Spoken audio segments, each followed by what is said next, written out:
What does firstfruits mean? Specifically, what does it mean as it is used in 1 Corinthians 15:20-23? Is it purely an agricultural meaning? Or is there a deeper meaning grounded in the context of Jewish temple tradition? To begin our examination of this literary theme, we will first look at its literal translation.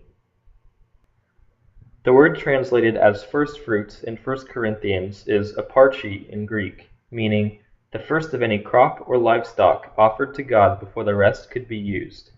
This Greek word is used only 8 times in the New Testament and has a fairly narrow translation range.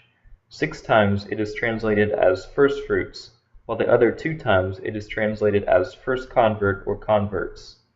A few uses of aparchi to note are Romans 8:23, where believers are said to have the first fruits of the Spirit, and Romans 16:5 and 1 Corinthians 16:15, where specific believers are recognized using the term aparchi as first converts in their geographical area. Also, in James 1:18, believers are referred to as the first fruits of creation using aparchi. Much of the relevant background of aparchi comes from the Old Testament. Specifically, Leviticus 23:9-14 identifies Bikurim, the Hebrew word for firstfruits, as a specific feast to be celebrated each year in coordination with crop harvest. As far as scholars can tell, the Feast of Firstfruits was never specifically celebrated, but became part of a variety of harvest festivals. Regardless of how it was celebrated, harvest time was always a time of celebration and dedication of crops and lives to God in Hebrew culture. Firstfruits was also a specific type of sacrifice in Judaism, referring to the first produce and profits of a Jew's labor being given up to God as a gift of thanksgiving.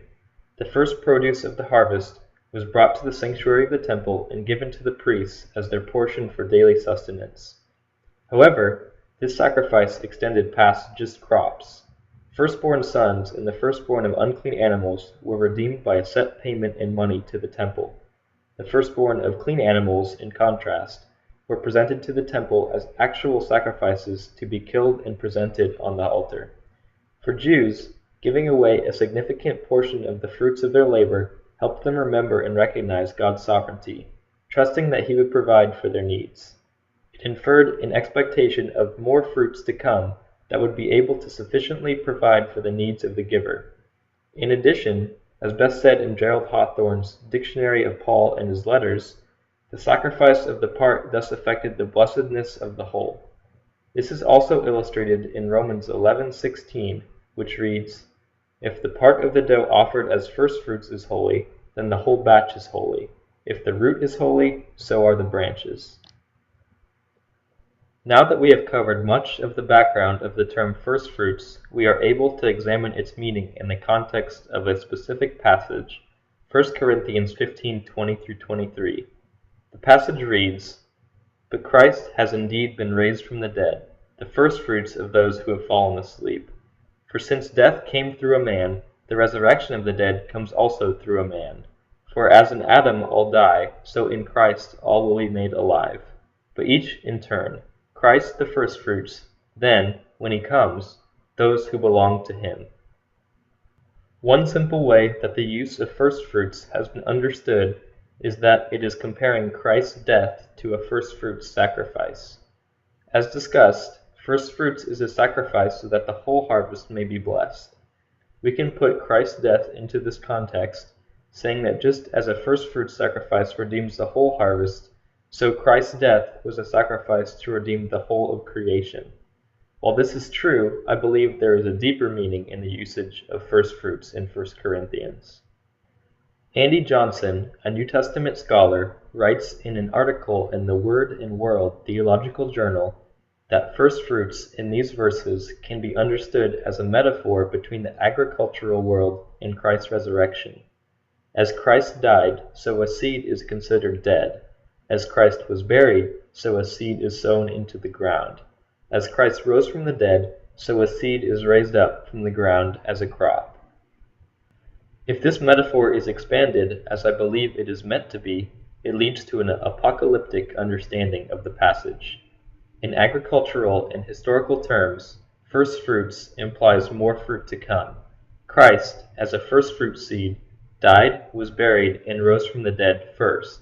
So we, his followers, as additional seeds, will die, be buried, and, as we now understand, rise from the dead in the future.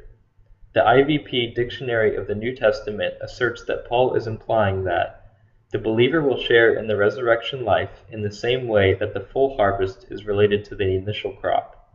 Thus, Christ's resurrection is a foreshadowing and guarantee of a coming general resurrection of all his followers. This understanding is solidified by the two middle verses of the passage. Gordon Fee, in his commentary on 1 Corinthians, explains how verses 21 and 22 relate death, introduced by Adam, to resurrection, introduced by Christ. He expounds that resurrection was not a singular event, but a process of overturning death initiated by Christ's resurrection. Just as death was not a singular event, but a process that happens to all, introduced by Adam's sin. Therefore, the process of resurrection will be extended to all believers in this way. This is best summed up by verse 22. For as in Adam all die, so in Christ all will be made alive. Our new understanding of firstfruits in 1 Corinthians 15:20-23 leads us to view Christ as the firstfruit of a future general resurrection. There is incredible hope found in this idea. Yes, death is imminent for all, but death does not have to be permanent. However, the full harvest does not come immediately after the first fruits. We must wait patiently for this grand harvest, worthy of unimaginable celebration.